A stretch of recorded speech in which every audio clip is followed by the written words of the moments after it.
दोस्तों नमस्कार, ये है मार्गदर्शन फॉर सिविल सर्विसेज। मैं अनुराग चौधरी। दोस्तों यूपीपीसीएस प्रारंभिक परीक्षा के सीसेट प्रश्न पत्र के लिए अंतर्वैयक्तिक कौशल तथा संप्रेषण क्षमता खंड के अंतर्गत प्रस्तुत है प्रीवियस ईयर्स पेपर्स में पूछे गए प्रश्नों का व्याख्यात्मक हल, जो आगामी आयोजित की जाने वाली परीक्षाओं के लिए बहुत ही उपयोगी है। इस भाग में हम अंतर्वैयक्तिक क्षमता तथा संप्रेषण कौशल से संबंधित महत्वपूर्ण प्रश्नों को कंटिन्यू करेंगे। तो आइए शुरू करते हैं आज का वीडियो। पहला प्रश्न है दोस्तों, निम्नलिखित में से कौन सा क्षैतिज संप्रेषण का एक प्रकार है? ऑप्शन है आपके पार्श्विक संप्रेषण, अधोगामी संप्रेषण, ऊर्ध्वगामी संप्रेषण और तटस्थ संप्रेषण। तो सही उत्तर क्या हो जाएगा दोस्तों? सही उत्तर हो जाएगा पार्श्विक संप्रेषण। दोस्तों पार्श्विक संप्रेषण जो है वो क्षैतिज संप्रेषण का एक प्रकार है। और आप जान लीजिए, पार्श्विक संप्रेषण क्षैतिज संप्रेषण का एक प्रकार है।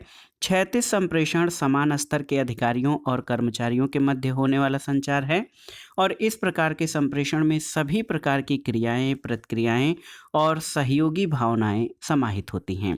यानी एक स्तर या एक समान स्तर के अधिकारियों और कर्मचारियों के मध्य होने वाला संचार, इसको पार्श्विक संप्रेषण या क्षैतिज संप्रेषण कहा जाता है। अगला प्रश्न है दोस्तों, अधोलिखित में से कौन सा विकल्प शाब्दिक संवाद को इंगित करता है? देखिए, ऑप्शन है प्रोफेसर शर्मा ने अपना व्याख्यान कक्षा में दिया, प्रोफेसर वर्मा ने अपना संदेश मोबाइल द्वारा छात्रों को दिया, माँ का ध्यान अपनी ओर करने के लिए बच्चा रो रहा था और दीपक ने छुट्टी के लिए आवेदन पत्र लिखा। तो इसमें से कौन सा विकल्प शाब्दिक संवाद को इंगित करता है? तो सही उत्तर है प्रोफेसर शर्मा ने अपना व्याख्यान कक्षा में दिया। ये शाब्दिक संवाद को इंगित करता है। आप जान लीजिए, प्रोफेसर शर्मा ने अपना व्याख्यान कक्षा में दिया, ये शाब्दिक संवाद को इंगित करता है। जब दो या दो से अधिक व्यक्ति किसी विषय पर वार्तालाप करते हैं तो ये वार्तालाप शाब्दिक संवाद कहलाता है।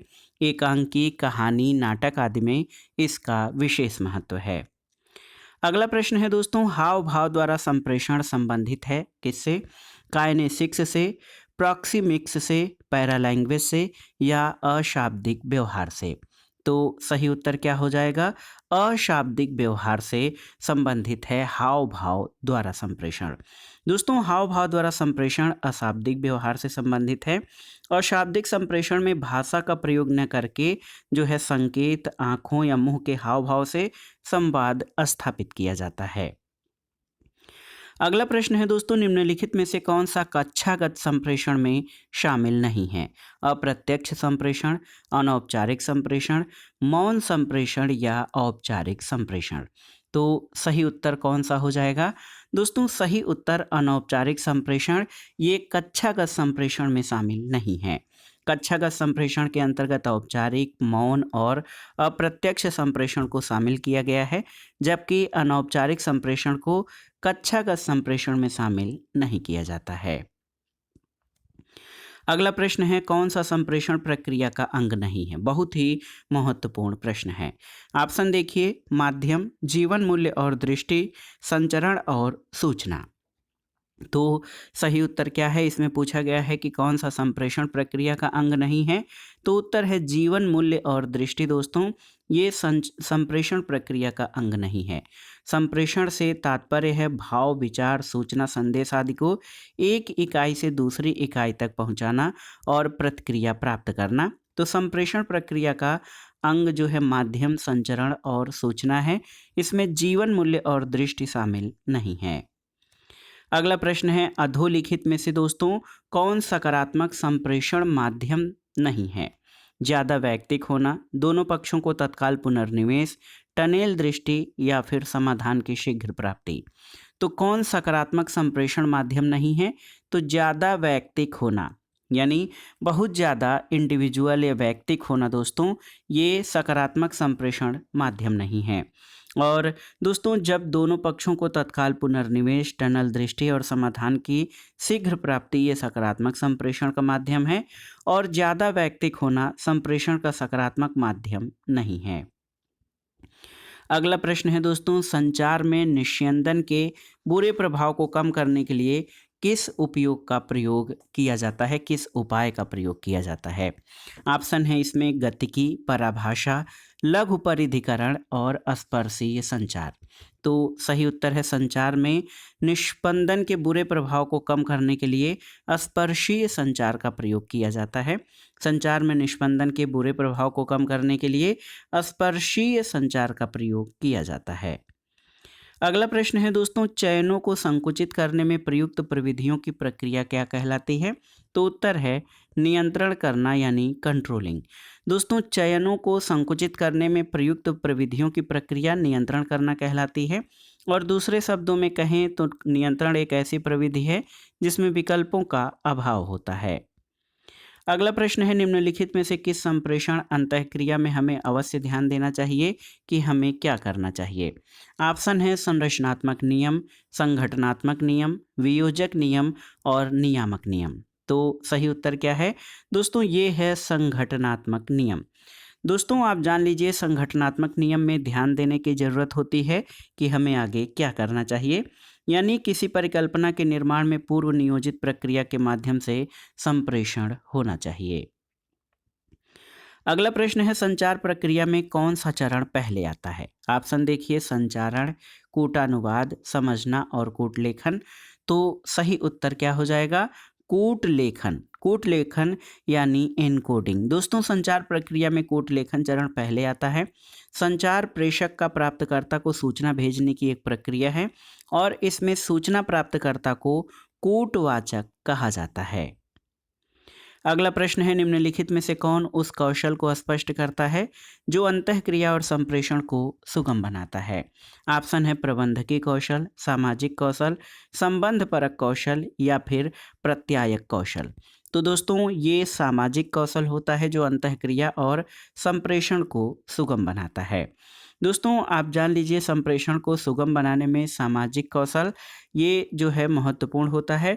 प्रबंधकीय कौशल का संबंध नियोजित संगठनों से है और सह संबंध परक कौशल का संबंध अंतर्वैयक्तिक संबंधों से है। अगला प्रश्न है, निम्नलिखित में से किसका प्रयोग अंतर्वैयक्तिक संबंध व्यक्त करने में नहीं किया जाता है। ये बहुत ही महत्वपूर्ण प्रश्न है कि किसका प्रयोग अंतर्वैयक्तिक संबंध व्यक्त करने में नहीं किया जाता है। लोक कौशल, मृदु कौशल, जीवन कौशल और संगठनात्मक कौशल। तो सही उत्तर है जीवन कौशल। दोस्तों आप जान लीजिए अंतर्वैयक्तिक संबंध व्यक्त करने में जीवन कौशल का प्रयोग नहीं किया जाता है, जबकि लोक कौशल, मृदु कौशल और संगठनात्मक कौशल अंतर्वैयक्तिक संबंध को और भी प्रगाढ़ बनाता है। और आप जान लीजिए कि दो व्यक्तियों के मध्य संप्रेषण को अंतर्वैयक्तिक संप्रेषण कहा जाता है।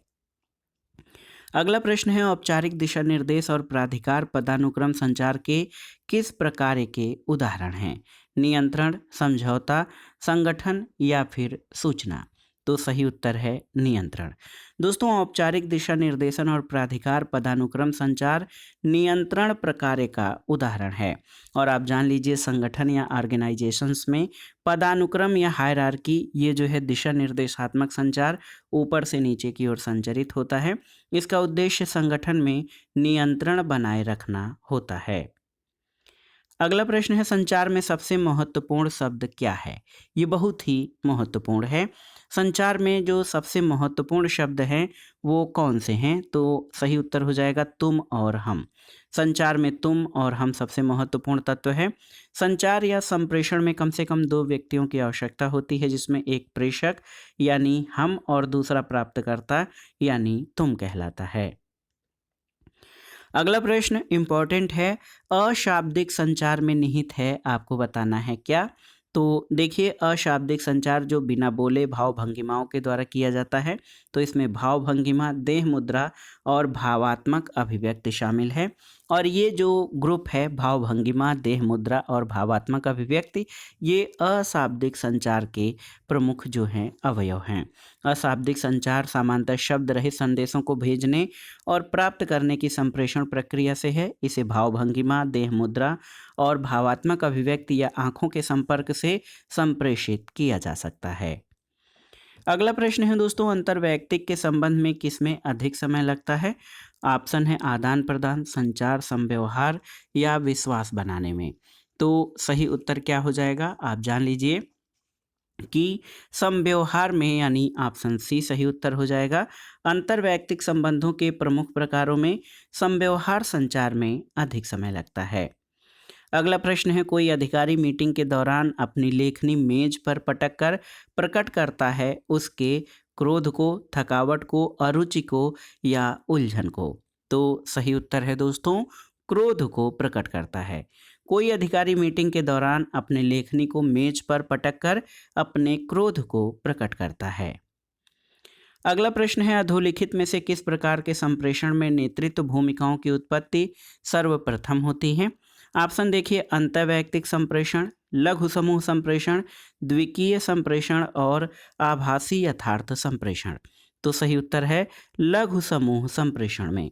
दोस्तों, लघु समूह संप्रेषण में जो नेतृत्व भूमिका होती है उसकी उत्पत्ति सबसे पहले होती है। अगला प्रश्न है, किसी व्यक्ति में दूसरों के साथ काम करने की सर्वाधिक महत्वपूर्ण अंतर्वैयक्तिक कौशल क्या है? तो सही उत्तर है योग्यता। दोस्तों, किसी व्यक्ति की योग्यता दूसरों के साथ काम करने के लिए सर्वाधिक महत्वपूर्ण अंतर्वैयक्तिक कौशल होता है। अगला प्रश्न है, अपने सहकर्मियों के साथ वार्तालाप के दौरान साधारणतया आप देखिए गंभीर होते हैं, मुस्कुराते रहते हैं, उनके विचारों के समर्थन में मुस्कुराते हैं या फिर सही समय पर मुस्कुराते हैं? तो दोस्तों, अपने सहकर्मियों के साथ वार्तालाप के दौरान साधारणतया आप जो है सही समय पर मुस्कुराते हैं और यही सबसे सटीक उत्तर होगा। दोस्तों, अपने सहकर्मियों के साथ वार्तालाप के दौरान साधारणतः हम सही समय पर मुस्कुराते हैं। इससे वार्तालाप न केवल सौहार्दपूर्ण बनता है बल्कि वार्ता में हमारी सक्रिय सहभागिता भी प्रदर्शित होती है। अगला प्रश्न है दोस्तों, संचार का वह साधन जो बहुत सारे आदाताओं को एक स्रोत से एक साथ सूचना प्रसारित करता है वो क्या कहलाता है? देखिए, अंतः समूह संप्रेषण, जन संप्रेषण, अंतःवैयक्तिक संप्रेषण या अंतर्वैयक्तिक संप्रेषण। तो बहुत ही महत्वपूर्ण प्रश्न है, आसान सा प्रश्न है। संचार का वो साधन जो बहुत सारे आदाताओं को एक स्रोत से एक साथ सूचना प्रसारित करता है उसको मास कम्युनिकेशन या जन संप्रेषण कहते हैं। तो जन संप्रेषण के कई उदाहरण हैं मास कम्युनिकेशन, और इसमें रेडियो, टेलीविज़न, इंटरनेट आदि जो है साधन मास कम्युनिकेशन के प्रमुख साधन हैं। अगला प्रश्न है दोस्तों, कक्षा में संप्रेषण को सामान्यतया समझा जाता है किस प्रकार का? तो उत्तर है संज्ञानात्मक। कक्षा में जो संप्रेषण होता है उसको सामान्यतया संज्ञानात्मक समझा जाता है और ज्ञान प्राप्त करने से संबंधित प्रक्रिया संज्ञान कहलाती है। अगला प्रश्न है दोस्तों, एक वर्तुल संप्रेषण में संकूटक कूटभंजक हो जाता है जब वहाँ होता है शोर, स्रोत समूह, आलोचनात्मकता या फिर अवरोध। तो सही उत्तर है, एक वर्तुल संप्रेषण में फीडबैक या प्रतिपुष्टि के कारण संकूटक कूटभंजक की भूमिका निभाएगा। तो दिए गए को विकल्प में कोई भी जो है उत्तर सही नहीं होगा, तो इसका जो है कोई सटीक उत्तर नहीं होगा। अगला प्रश्न है दोस्तों, टेलीफोन द्वारा संप्रेषण किसका उदाहरण है? रेखीय संप्रेषण, अरेखीय संप्रेषण, यांत्रिक संप्रेषण या वर्तुल संप्रेषण का? तो सही उत्तर है टेलीफोन द्वारा संप्रेषण यांत्रिक संप्रेषण का उदाहरण है। और इस तरह के संप्रेषण में संदेश को विभिन्न यंत्रों के माध्यम से विद्युत अथवा रेडियो संकेतों में परिवर्तित करके श्रोता तक पहुंचाया जाता है। अगला प्रश्न है, मौखिक संप्रेषण में सबसे अधिक महत्वपूर्ण क्या होता है? तो देखिए, ऑप्शन है, आप क्या कहते हैं, आप इसे कैसे कहते हैं, आप इसे कहाँ कहते हैं या आप इसे कब कहते हैं? तो दोस्तों, मौखिक संप्रेषण में सबसे महत्वपूर्ण होता है कि आप इसे कैसे कहते हैं, ये सबसे महत्वपूर्ण है। ऑप्शन बी आपका सही उत्तर है। अगला प्रश्न है दोस्तों, बहुत ही महत्वपूर्ण प्रश्न है और आसान सा प्रश्न है। इसमें आपसे पूछा गया है कि मौखिक संप्रेषण में सबसे महत्वपूर्ण बाधा क्या है? देखिए, खराब श्रवण, विनम्रता, रुचि और एकाग्रता। तो खराब श्रवण या जो अच्छे से सुनता नहीं है, ये मौखिक संप्रेषण में सबसे महत्वपूर्ण बाधा है। मौखिक संप्रेषण के 3 पहलू होते हैं, वार्तालाप, श्रवण और भावभंगिमा। और इस संप्रेषण में सबसे महत्वपूर्ण बाधा खराब श्रवण है, क्योंकि मौखिक संप्रेषण में जब कोई सुन नहीं सकता है तो मौखिक संप्रेषण जो है वो प्रभावी नहीं रह जाता है। अगला प्रश्न है मौखिक संप्रेषण की प्रभावशीलता वक्ता की योग्यता पर निर्भर करती है। सरल भाषा प्रयोग की, लंबे वाक्य प्रयोग की, विदेशी शब्द प्रयोग की या जटिल शब्द प्रयोग की। तो आप जान लीजिए मौखिक संप्रेषण की प्रभावशीलता जो है वो सरल भाषा प्रयोग पर निर्भर करती है, क्योंकि जब सरल भाषा प्रयोग किया जाएगा तो सामने वाले को या जो वक्ता की बात है वो श्रोता अधिक अच्छे से समझ सकते हैं। अगला प्रश्न है दोस्तों, अपने सहयोगियों और अधीनस्थों के बीच संवाद स्थापित करने का सर्वोत्तम विकल्प क्या है? देखिए, आवश्यकतानुसार औपचारिक संवाद, अस्पष्ट और ध्यानपूर्वक संवाद, अनौपचारिक अंतः संवाद या प्रत्येक व्यक्ति को गंभीरता से समझना। तो सही उत्तर है दोस्तों अनौपचारिक अंतः संचार। ये बहुत ही महत्वपूर्ण है कि अपने सहयोगियों और अधीनस्थों के मध्य संवाद स्थापित करने का सबसे अच्छा विकल्प अनौपचारिक अंतः संचार होता है। अगला प्रश्न है संबंधों की संरचना संबंधित है किससे? नियंत्रण से, संगठन से, नियोजन से या फिर अभिप्रेरणा से? तो सही उत्तर है संगठन से। दोस्तों जन माध्यम संगठनों का मुख्य कार्य संदेश को समाज तक पहुंचाना है। समाज को नवीन जानकारियों के लिए जन माध्यम संगठनों पर निर्भर रहना पड़ता है। अगला प्रश्न है निम्नलिखित कारणों में कौन आगे झुकने के धनात्मक वैयक्तिक संकेत द्वारा अभिव्यक्त किया जाता है? देखिए, अत्यधिक विश्वास, चिंतन के लिए समय लेना, एकाग्रता और विश्रांति। तो सही उत्तर है एकाग्रता। दोस्तों धनात्मक वैयक्तिक संकेत के द्वारा एकाग्रता को व्यक्त किया जाता है और ये श्रोता द्वारा वक्ता की बात में रुचि और उसकी एकाग्रता का प्रदर्शन करता है। अगला प्रश्न है नृत्य अत्यंत परिष्कृत और कलात्मक स्वरूप है किसका? ये देखिए बहुत ही महत्वपूर्ण प्रश्न है। नृत्य यानी डांस के बारे में पूछा गया है कि ये अत्यंत परिष्कृत और कलात्मक स्वरूप है किसका? ऑप्शन है अशाब्दिक संप्रेषण का, शाब्दिक संप्रेषण का, शाब्दिक और अशाब्दिक दोनों संप्रेषण का या फिर भाषा का। तो सही उत्तर है नृत्य दोस्तों अत्यंत परिष्कृत और कलात्मक रूप है अशाब्दिक संप्रेषण का। नृत्य कथनों का संकेतीकरण होता है, ये अशाब्दिक संप्रेषण होते हैं। अशाब्दिक संप्रेषण का अर्थ इशारों में बात करना और संप्रेषण में ध्वन्यात्मक शब्दों का अभाव है। अगला प्रश्न है निम्नलिखित में से कौन असत्य है? आपको बताना है, बहुत ही महत्वपूर्ण है। अंतर्वैयक्तिक कौशल विकसित होते हैं कैसे? अनुकरण द्वारा, सविराम दंड द्वारा, तदात्मीकरण द्वारा या आत्मसात करने के द्वारा। तो सही उत्तर है सविराम दंड के द्वारा।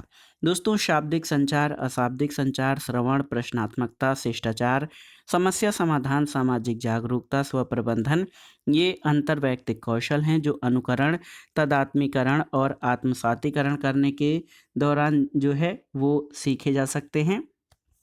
तो अंतर्वैयक्तिक कौशल जो है दोस्तों आप जान लीजिए ये जो है अनुकरण, तदात्मीकरण और आत्मसात करने के द्वारा सीखे जा सकते हैं।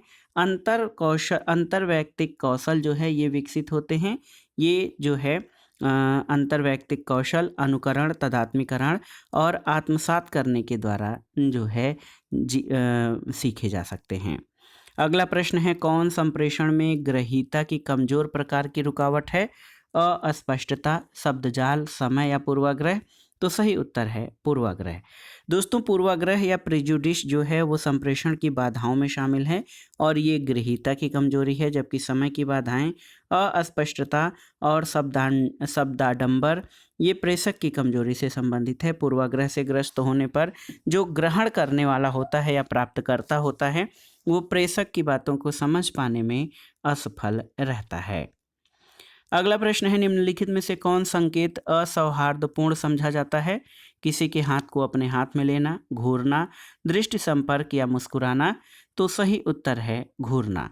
घूरना जो है ये असौहार्दपूर्ण संकेत है और घूरने का नकारात्मक अर्थ निकलता है, जब किसी के हाथ को अपने हाथ में लेना ये विश्वास जताना, दृष्टि संपर्क ध्यान देना और मुस्कुराना जो है प्रसन्नता को प्रकट करते हैं।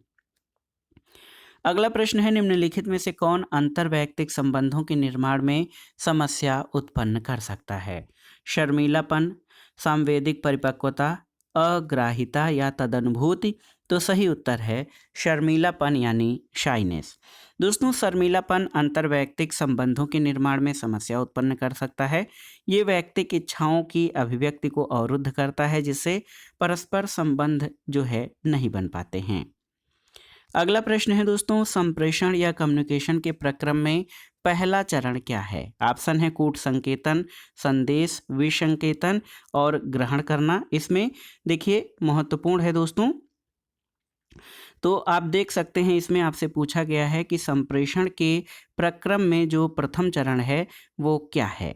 तो संप्रेषण का जो प्रक्रिया होती है उसमें सबसे पहले इनकोडिंग यानी कोड संकलन होता है, उसके बाद संदेश बनता है, फिर डिकोडिंग होती है और उसको ग्रहण किया जाता है, और सबसे लास्ट चरण जो है वो फीडबैक का होता है।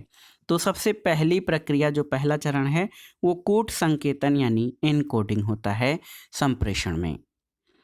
अगला प्रश्न है, किसी संगठन में संप्रेषण जो प्रकारों और स्तरों से परे पाया जाता है वो जाना जाता है किस रूप में? तो वो विकर्णी संप्रेषण के रूप में जाना जाता है। विकर्णी संप्रेषण के रूप में बंटवारे के बारे में जानकारी, एक के भीतर विभिन्न संरचनात्मक जन माध्यम की प्रकृति और स्वरूप को सामाजिक परिप्रेक्ष्य में देखा जा सकता है। तो किसी संगठन में ऐसा संप्रेषण जो प्रकारों और स्तरों से परे होता है उसे विकर्णी संप्रेषण कहा जाता है। अगला प्रश्न है दोस्तों, अंतर्वैयक्तिक कौशल के लिए क्या आवश्यक है आपको बताना है। पहला है कि व्यक्ति को अंग्रेजी, हिंदी और एक अन्य भारतीय भाषा का ज्ञान हो। दूसरा है व्यक्ति को अंग्रेजी तथा हिंदी भाषा का ज्ञान हो। तीसरा है व्यक्ति को किसी भाषा का ज्ञान हो। और चौथा है व्यक्ति किसी भी भाषा में प्रभावशाली ढंग से संप्रेषण कर सके। तो सही उत्तर ऑप्शन डी हो जाएगा। अंतर्वैयक्तिक कौशल के लिए जरूरी है, इंटरपर्सनल स्किल के लिए, कि व्यक्ति किसी भी भाषा में प्रभावशाली ढंग से संप्रेषण कर सके। प्रभावी संप्रेषण के लिए व्यक्ति को किसी भी भाषा में प्रभावी ढंग से या प्रभावशाली ढंग से संप्रेषण करना आना चाहिए। अगला प्रश्न है, अंतर्वैयक्तिक कौशल में निम्नलिखित में कौन सुसंगत नहीं है आपको बताना है। सकारात्मक अभिवृत्ति, सहयोगियों के अभिप्राय पर संदेह, सुनने की तत्परता या संवेगों के प्रबंधन की योग्यता। तो सही उत्तर है दोस्तों, देखिए अंतर्वैयक्तिक कौशल में सहयोगी के अभिप्राय पर संदेह जो है ये सुसंगत नहीं है। अंतर्वैयक्तिक कौशल में अंतर्वैयक्तिक कौशल में सकारात्मक अभिवृत्ति, सुनने की तत्परता और संवेगों के प्रबंधन की आवश्यकता महत्वपूर्ण है। संदेह जो है ये अंतर्वैयक्तिक कौशल का नकारात्मक पहलू है। अगला प्रश्न कथन और कारण से संबंधित है। कथन है कि अंतर्वैयक्तिक व्यवहार अधिकांशतः आंतरिक आवश्यकताओं द्वारा प्रेरित होते हैं। कारण है कि लोग एक दूसरे से भी व्यवहार आगे बढ़ाते हैं। तो सही उत्तर है ए और आर दोनों सही हैं और आर ए का सही स्पष्टीकरण है। दोस्तों, अंतर्वैयक्तिक व्यवहार अधिकांशतः आंतरिक आवश्यकताओं द्वारा प्रेरित होते हैं क्योंकि लोग एक दूसरे से भी व्यवहार आगे बढ़ाते हैं। कथन और कारण दोनों सही हैं और कारण कथन का स्पष्टीकरण करता है। अगला प्रश्न है, निम्नलिखित में से कौन एक अवाचिक संप्रेषण सहायक का उदाहरण है। देखिए, चाक्षुष संपर्क, चिल्लाना, बुदबुदाना या फिर शब्द जाल। तो सही उत्तर है चाक्षुष संपर्क या आंखों द्वारा संपर्क, जिसको आई कांटेक्ट कहते हैं। ये एक प्रकार के अशाब्दिक या अवाचिक संप्रेषण प्रक्रिया है, यानी यह सामान्य संप्रेषण प्रक्रिया से अलग है और इस प्रकार के संप्रेषण को छोड़कर अन्य सभी वाचिक संप्रेषण का भाग है। और इस संप्रेषण प्रक्रिया के अंतर्गत आँख और चेहरे के हाव भाव, शारीरिक भाषा के प्रयोग से संबंधित क्रियाएं शामिल होती हैं। अगला प्रश्न है दोस्तों, संप्रेषण की प्रक्रिया में कूट लेखन से क्या तात्पर्य है। तो सही उत्तर क्या हो जाएगा, संकेतों को तंत्रिकी आवेगों में परिवर्तित करना, ये कूट लेखन कहलाता है। आप जानते हैं संप्रेषण एक द्विमुखी प्रक्रिया है। इसमें संदेश देने वाला यानी सेंडर, संदेश और कूट लेखन तथा प्रतिपुष्टि जैसे अनिवार्य तत्व होते हैं। और दोस्तों, संप्रेषण प्रक्रिया के अंतर्गत कूट लेखन के द्वारा संदेश को वाचिक यानी वर्बल और अवाचिक यानी नॉन वर्बल के रूप में तंत्रिकीय आवेशों में बदलकर संदेश को भेजा जाता है। अब आते हैं अगले प्रश्न पर दोस्तों, संप्रेषण के संबंध में संदर्भ या रेफरेंस किसे कहते हैं। तो सही उत्तर क्या हो जाएगा, वार्तालाप के लिए भौतिक और मनोवैज्ञानिक वातावरण, इसी को संदर्भ कहा जाता है। संदर्भ से तात्पर्य भौतिक, मनोवैज्ञानिक, सांस्कृतिक और ऐतिहासिक वातावरण से होता है। अगला प्रश्न है दोस्तों, पेलज प्रभाव स्पष्ट करता है किसे? तो इसको जानना जरूरी है दोस्तों। पेलज प्रभाव उपयुक्त उपरिगामी प्रभाव के साथ संयुक्त वरिष्ठों की समर्थिता को जो है स्पष्ट करता है। पेलज प्रभाव उपर्युक्त उपरिगामी प्रभाव के साथ संयुक्त वरिष्ठों की समर्थता से संबंधित है। सबसे पहले डोनाल्ड पेलज के द्वारा 1952 में संगठनात्मक विचार के संबंध में नेतृत्वकर्ता की योग्यता और समर्थता के अधीन कर्मचारियों या अधीनस्थों के साथ प्रभावी संबंध की आवश्यकता के मार्ग का सिद्धांत दिया, जो कि स्पष्ट संचार के संबंध में पेलज प्रभाव के रूप में प्रसिद्ध है। अगला प्रश्न कथन और कारण से संबंधित है। कथन है संप्रेषण के नियामक नियम हमें ये बताते हैं कि हमें क्या करना चाहिए और क्या नहीं करना चाहिए। बिल्कुल सही है। संप्रेषण में अंतःक्रियाओं की संरचना और समन्वय आवश्यक है। बिल्कुल सही है दोस्तों। इसमें ए और आर दोनों सही हैं और आर ए का सही स्पष्टीकरण है। और आप जान लीजिए कि संप्रेषण के नियामक नियम संप्रेषण के लिए आवश्यक पूर्व शर्तों से संबंधित होते हैं। और इसमें क्या होता है, इसमें दोस्तों नियमों के अंतर्गत विशेष रूप से संप्रेषण से जुड़े हुए व्यक्तियों द्वारा किए जाने वाले कार्यों का स्पष्ट उल्लेख होता है। ये सभी कार्य प्रभावी संप्रेषण में होने वाली अंतःक्रियाओं की संरचना और समन्वय से संबंधित हैं, जिसमें विशेष रूप से परस्पर निर्भरता होनी चाहिए। अगला प्रश्न देखिए, बहुत ही महत्वपूर्ण है। इसमें पूछा गया है कि अच्छे श्रोता बनने के लिए जो 2 कौशल इम्पॉर्टेंट हैं, तो इसमें आप जान लीजिए ध्यान देना और प्रतिपुष्टि प्रदान करना। यानी ध्यान देना, बहुत अच्छे से कंसंट्रेशन, और दूसरा प्रतिपुष्टि यानी फीडबैक देना। ये अच्छे श्रोता बनने के लिए 2 आवश्यक नियम हैं। अगला प्रश्न है, एक सक्रिय श्रोता द्वारा एक तकनीक जिसे प्रयोग में लाया जा सकता है वो क्या है? तो उत्तर है वक्ता के शब्दों पर अन्य शब्दों में व्यक्त करना। एक सक्रिय श्रोता द्वारा श्रवण क्षमता के लिए आवश्यक तकनीकें जो हैं वो वक्ता के द्वारा कहे गए शब्दों को अन्य शब्दों में व्यक्त करना, अवरोधों को कम करना, श्रवण के लिए स्वयं को तैयार करना, मुख्य बिंदुओं के स्पष्टीकरण हेतु प्रश्न पूछना और किसी प्रकार के तत्संबंधी निर्णय लेने से बचना। ये एक सक्रिय श्रोता द्वारा अपनाई जाने वाली तकनीकें हैं। अगला प्रश्न है दोस्तों, संदेश या मैसेज क्या होता है? तो उत्तर है एक सुस्पष्ट संकेत जो कोलाहल स्तर से ऊपर हो उसे संदेश कहा जाता है। संदेश में एक पूर्ण प्रक्रिया होती है जो विभिन्न क्रियाओं को समावेशित करती है। इसमें संदेश भेजने वाला, माध्यम, संदेश प्राप्त करने वाला और प्रतिपुष्टि मुख्य अवयव होते हैं। संदेश प्रक्रिया के पूर्ण होने के लिए जरूरी है कि इसे भेजे जाने वाले माध्यम में किसी प्रकार का कोई व्यवधान या कोलाहल न हो, अन्यथा संदेश का उद्देश्य निरर्थक हो जाता है। तो इससे स्पष्ट है कि एक सुस्पष्ट संकेत जो कोलाहल स्तर से ऊपर हो उसे संदेश कहते हैं। अगला प्रश्न है दोस्तों, प्रभावी श्रवण समावेश करता है किसको?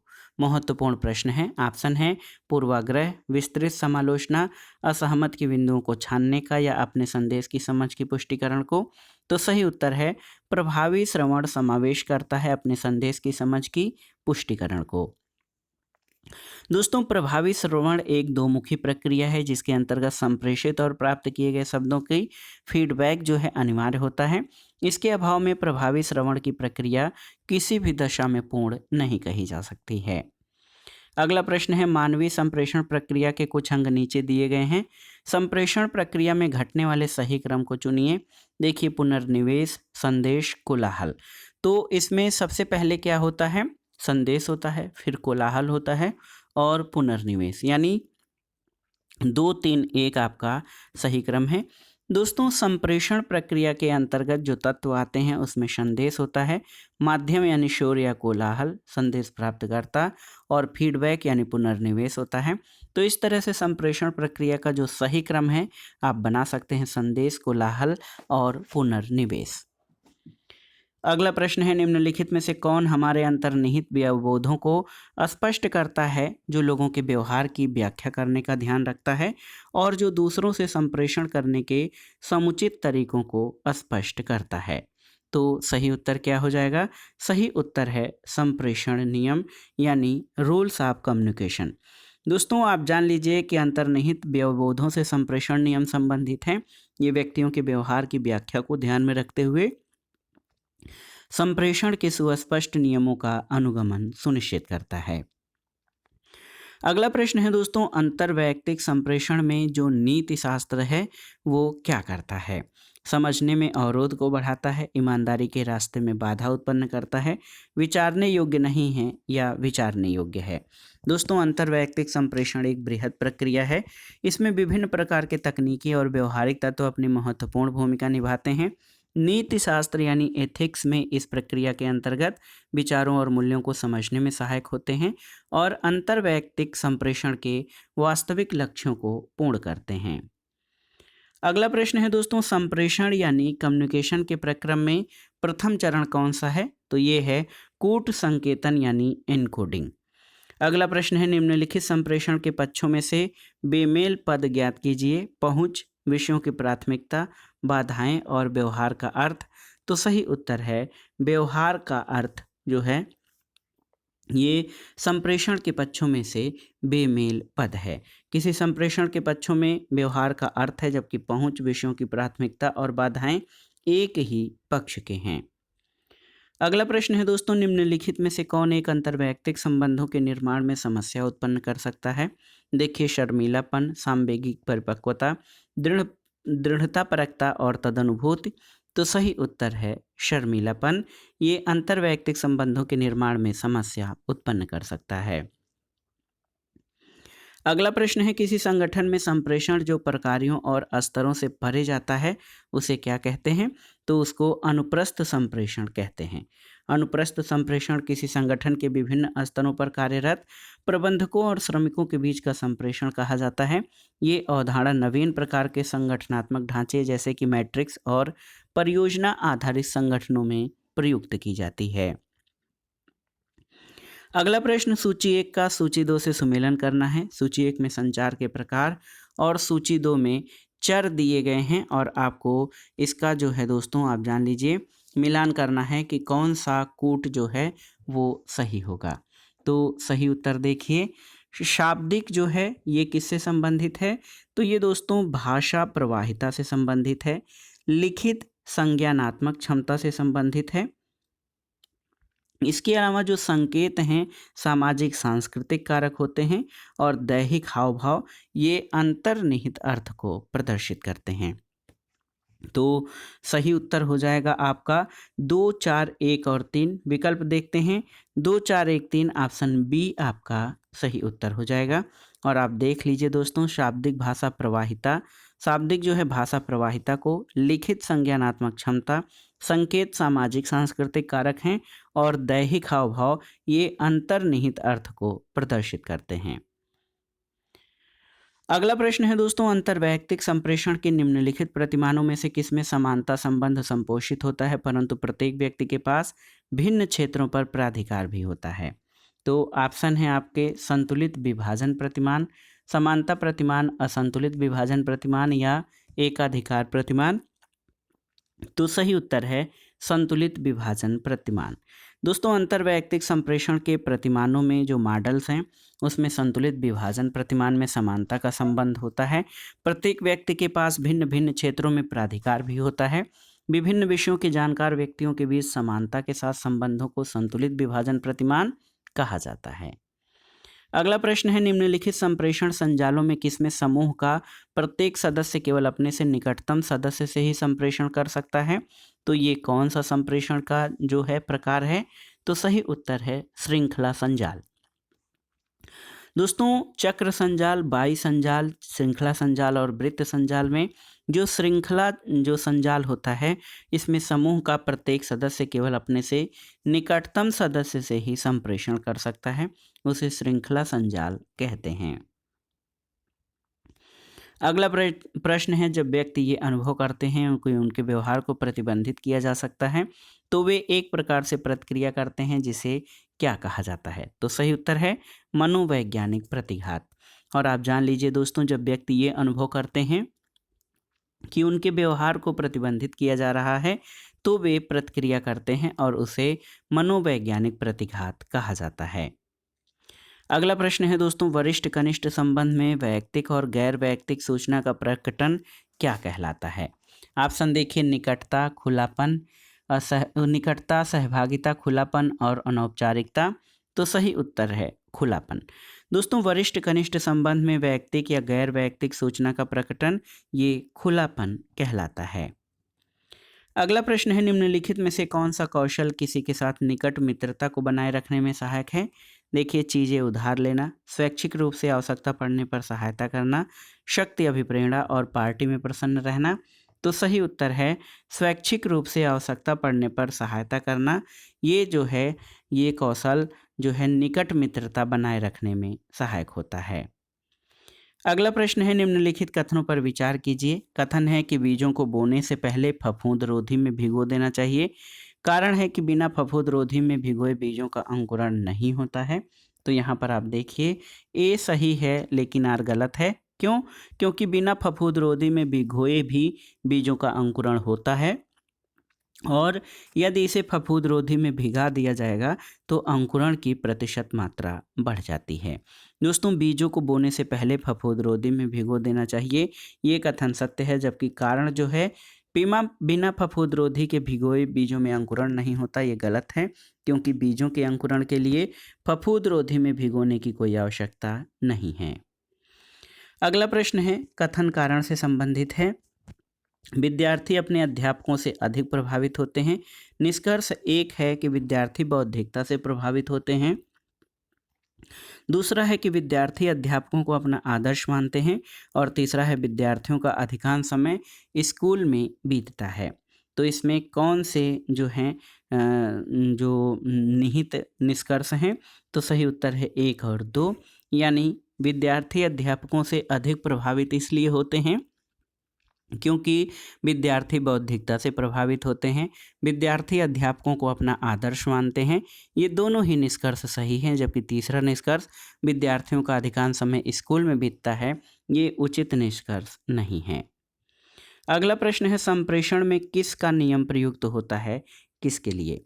तो सही उत्तर है keep it short and simple के लिए किसका नियम प्रयोग होता है संप्रेषण में?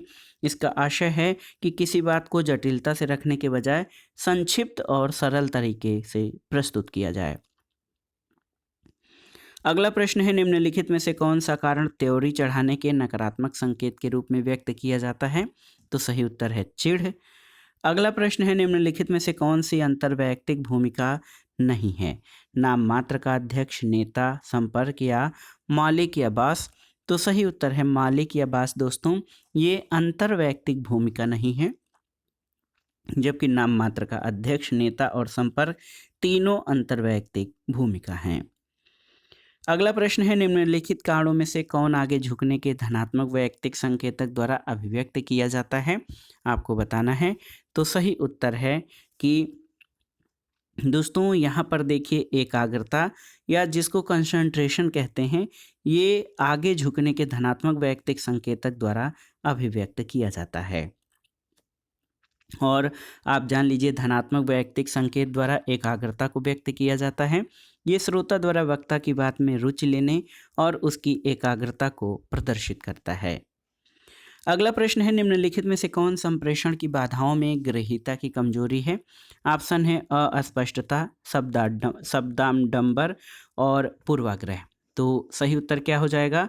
पूर्वाग्रह दोस्तों संप्रेषण की बाधाओं में ग्रहीता की कमजोरी होते हैं। अगले प्रश्न पर आते हैं, निम्नलिखित कथनों पर विचार कीजिए। कथन और कारण है। कथन है कि अंतर्वैयक्तिक भूमिकाएं व्यक्ति के उन व्यवहारों से संबंधित होती हैं जो अंतर्वैयक्तिक संबंधों पर केंद्रित रहते हैं।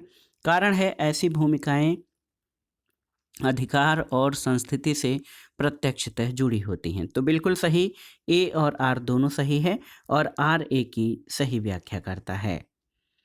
अगला प्रश्न है दोस्तों, निम्नलिखित में से कौन तदनुभूति परक श्रवण की विशेषता नहीं है? वक्ता की स्थिति में स्वयं को रखना, मूल्यांकन परक होना, देह भाषा का परीक्षण करना, या फिर संप्रेषण की विषय वस्तु और भावनाओं दोनों पर ध्यान केंद्रित करना। तो तदनुभूति परक श्रवण की विशेषता में मूल्यांकन परक होना ये शामिल नहीं है। ऑप्शन बी आपका उत्तर हो जाएगा। दोस्तों, तदनुभूत परक श्रवण की विशेषता जो है ये मूल्यांकन परक होना नहीं है। और एस की विशेषता में वक्ता की स्थिति में स्वयं को रखकर वैसा ही अनुभव करना, वक्ता के मनोभावों को समझने के लिए उसके शब्दों के साथ उसकी देह भाषा का प्रेक्षण करना और संप्रेषण की विषय वस्तु और भावनाओं पर ध्यान केंद्रित करना इसमें शामिल है। अगले प्रश्न पर आते हैं दोस्तों। अगला प्रश्न है कि सूची 1 का सूची 2 से मिलान कराइए और दिए गए कूटों से सही उत्तर का चयन करिए। इसमें संप्रेषण की बाधाएं और बाधाओं के प्रकार। तो शब्द भंडार दोस्तों ये भाषा की बाधा है। दूरी जो है ये किस प्रकार की, तो दूरी संरचनात्मक बाधा है। जल्दबाजी, तो जल्दबाजी पारिस्थितिक बाधा है। और कोलाहल पर्यावरणीय बाधा है। तो इस तरह से संप्रेषण की बाधाओं को बाधाओं के प्रकार से मिलान कर सकते हैं। 4, 1, 3, 2 आपका सही उत्तर है। तो देखिए ऑप्शन डी सही उत्तर हो जाएगा। अगला प्रश्न है दोस्तों, सूचना प्रदत्त के प्रक्रमण हेतु व्यक्तिनिष्ठ अनुभव के उपयोग आत्मविश्वास और आत्म अभिप्रेरणा पर आधारित निर्णय लेना संदर्भित करता है किसे? तो ये दोस्तों अंतर्दर्शी निर्णय लेने को संदर्भित करता है। सूचना के प्रक्रमण के लिए व्यक्तिनिष्ठ अनुभव के उपयोग आत्मविश्वास और आत्म अभिप्रेरणा पर आधारित निर्णय लेना अंतर्दर्शी निर्णय को संदर्भित करता है। इसके तहत तार्किक और सांख्यिकी विश्लेषण की औपचारिक प्रक्रिया को अपनाए बगैर अनुभव और स्वप्रेरणा के आधार पर शीघ्र निर्णय लिया जाता है। अगला प्रश्न है दोस्तों, निम्नलिखित में से प्रत्येक के लिए जो है वो एक संदर्भ प्रदान किया जाता है। दिए गए विकल्पों में वो वाक्य चुनिए जो तत्संबंधित संदर्भ के शब्द के अर्थ में सबसे निकट है। तो देखिए दोस्तों, असुधार्य, जेल में 1 साल बिताने के बाद भी वो आदमी असुधार्य रहा। तो इसमें देखिए असंशोधनीय, पछतावा करता हुआ, सुधार योग्य या फिर अनुपाती। तो सही उत्तर इसमें क्या हो जाएगा? संशोधनीय। दोस्तों, प्रस्तुत संदर्भ में असुधार्य शब्द का अर्थ है जिसमें सुधार न किया जा सके और दिए गए विकल्पों में इसका सबसे निकट अर्थ असंशोधनीय हो जाएगा। अगला प्रश्न और आज के वीडियो का आखिरी प्रश्न है, बेतरतीब, लंबे समय तक काम करने के बाद पुलिस अधिकारी थक गया और बेतरतीब हो गया। तो ऑप्शन देखिए, खुश, अच्छी तरह तैयार, मलिन और उत्साही।